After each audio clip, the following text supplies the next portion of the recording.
है, नक्सलियों ने आईडी ब्लास्ट किया है। इस वक्त की बड़ी खबर आपको बता रहे हैं, सुकमा से इस वक्त की बड़ी खबर। नक्सलियों ने एक बार फिर से अपने नापाक मंसूबों का अंजाम दिया है। आईडी प्लांट किया था ताकि मतदान दल को क्षति पहुंचाई जा सके और बहुत हद तक वो इसमें कामयाब भी रहे, क्योंकि जो जवान कोबरा बटालियन का ड्यूटी में तैनात था टोडामरका इलाके में, वहां नक्सलियों ने जब ब्लास्ट किया तो जवान को चोट आई है, जवान घायल हुआ। इस वक्त की बड़ी खबर आपको बता रहे हैं सुकमा से, टोडामरका इलाके में नक्सलियों ने आईडी ब्लास्ट किया है। और आपको बता दें कि नक्सलियों ने पहले ही एक पर्चा जारी करते हुए चेतावनी दी थी कि सभी ग्रामीण मतदान का बहिष्कार करें। विकास विरोधी चेहरा नक्सलियों का है ही, लेकिन किस तरह से लोकतंत्र के लिए नक्सली खतरा है, ये भी इस घटना के माध्यम से आप समझ सकते हैं। और कल एक बड़ी घटना नारायणपुर से भी सामने आई थी, जहां पर नक्सलियों ने आईडी ब्लास्ट किया था। और आज सुकमा से ये बड़ी खबर आपको बता रहे हैं, जहां टोडामरका इलाके में नक्सलियों ने आईडी प्लांट किया था और इसे ब्लास्ट किया है। इसकी चपेट में आने से एक जवान घायल हुआ है। और सीधा रुक करेंगे हमारे सहयोगी संजय नायक का, जो हमारे साथ इस खबर पर जुड़ चुके हैं। संजय, निश्चित तौर पर नक्सलियों ने पहले भी ये ऐलान किया था कि मतदान का बहिष्कार करना है, और कहीं ना कहीं आज ये तय भी था कि वो किसी बड़ी घटना को अंजाम दे सकते हैं। इस पूरी घटना के बारे में क्या जानकारी है संजय, कब की घटना है, और बताएं कि घायल जवान की स्थिति क्या है। बिल्कुल बता दूं कि आज सुबह मतदाता सुरक्षा के टोडामरका की ओर 206 कोबरा बटालियन निकली हुई थी, जहां पर नक्सलियों ने बम प्लांट किया हुआ था, जहां पर एक जवान घायल हुआ है और अभी उपचार जारी है। जी बिल्कुल संजय, वहीं अगर हम मतदान की बात करें तो मतदान क्या सफलतापूर्वक संपन्न हो पा रहा है? किस तरह की व्यवस्थाएं इस पूरे क्षेत्र में की गई है, चूंकि काफी संवेदनशील इलाका है ये संजय? अगर मतदान वाली बात करें तो काफी पुलिस प्रशासन द्वारा सुरक्षा व्यवस्था की गई है, जहां पर सुबह से ही लोगों का उत्साह देखने को मिल रहा है। जी संजय, और आपसे हम ये भी समझना चाहेंगे कि चूंकि ये काफी संवेदनशील क्षेत्र है, जैसा कि हमने पहले ही कहा, तो ऐसे में कितने दिन पहले से यहाँ पर जो है तैयारियां शुरू हो चुकी थी मतदान को लेकर, और साथ ही प्रशासनिक अमला किस तरह से अपनी ड्यूटी पर मुस्तैद है? जी, अगर बात करूं सुरक्षा व्यवस्था की, तो मतदान से पूर्व 2-4 दिन पहले से ही पुलिस प्रशासन द्वारा चप्पे चप्पे पर पुलिस जवानों को मौजूद किया गया है।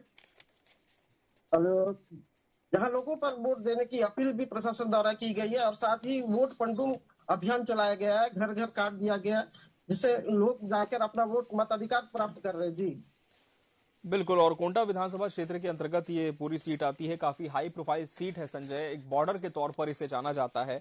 ऐसे में यहां पर अगर हम कहें कि दिग्गजों की साख दांव पर लगी है तो गलत नहीं होगा, लेकिन इस बार किस तरह के समीकरण सुकमा में देखने को मिले थे और कौन कौन से ऐसे जमीनी मुद्दे थे जो इस चुनाव में सबसे ज्यादा प्रभावित करने वाले थे संजय?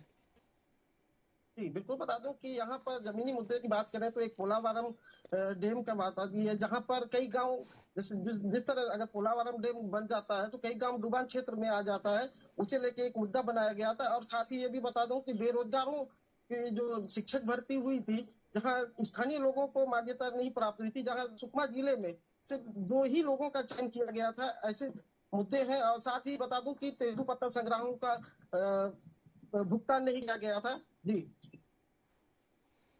जी, बहुत शुक्रिया संजय आपका हमसे जुड़ने के लिए और तमाम जानकारी देने के लिए। तो ये थे हमारे सहयोगी संजय, जिन्होंने कहा है कि लगातार प्रशासनिक व्यवस्था यहां पर की गई थी, लेकिन नक्सलियों का एक बार फिर से जो खौफनाक मंसूबा है वो कामयाब हो गया और आईडी ब्लास्ट नक्सलियों ने किया है, जिसकी चपेट में कोबरा बटालियन का एक जवान आ गया। टोडामरका इलाके की ये घटना बताई जा रही है। सुकमा जो कि काफी हाई प्रोफाइल सीट मानी जाती है, कोंटा विधानसभा क्षेत्र के अंतर्गत आती है, और यहाँ से कांग्रेस के कवासी लखमा एक बार फिर से चुनावी मैदान में है। लगातार 6वीं बार पार्टी ने उन पर भरोसा जताया। वहीं बीजेपी से सोयम मुका उन्हें कड़ी टक्कर दे रहे हैं। काफी नक्सल प्रभावित क्षेत्र ये है, आदिवासी बाहुल्य बेल्ट है ये, और मतदान दल यहां पर पहले भी पहुंच चुके थे और तमाम तरह की जो सुरक्षा व्यवस्था है वो भी पुख्ता थी, लेकिन बावजूद इसकी एक बड़ी घटना यहां पर घट गई है। फिलहाल जो घायल जवान है कोबरा बटालियन का, बताया जा रहा है कि उसकी स्थिति स्थिर है, उसका इलाज जारी है। नक्सलियों ने आईडी ब्लास्ट किया है। कल ही टीवी 24 ने आपको एक और बड़ी खबर दिखाई थी, जब नारायणपुर में नक्सलियों ने आईडी ब्लास्ट किया था और चुनाव के पहले ही चुनाव का बहिष्कार करने की मांग नक्सलियों ने तमाम ग्रामीणों से की थी। और बड़ी खबर आपको बता दें, छत्तीसगढ़ की 20 सीटों पर मतदान शुरू हो चुका है। छत्तीसगढ़ की 20 सीटों पर मतदान जारी है, इस वक्त की बड़ी खबर आपको बता रहे हैं। और 10 सीटों की हम बात करें जो कि मोहला मानपुर है, अंतागढ़ है, भानु प्रतापपुर है, कांकेर है, केशकाल, कोंडागांव, नारायणपुर, दंतेवाड़ा, बीजापुर और कोंटा। यहां सुबह 7 बजे से मतदान शुरू हुआ है जो कि दोपहर 3 बजे तक जारी रहेगा और संवेदनशील केंद्रों में सुरक्षा के कड़े इंतजाम किए गए हैं।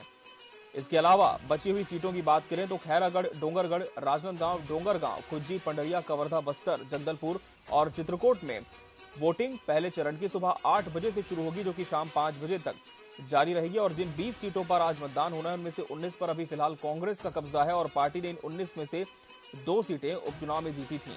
लेकिन इस बार पूरी कोशिश है दोनों ही दलों की कि ज्यादा से ज्यादा सीटें जीत पाएं।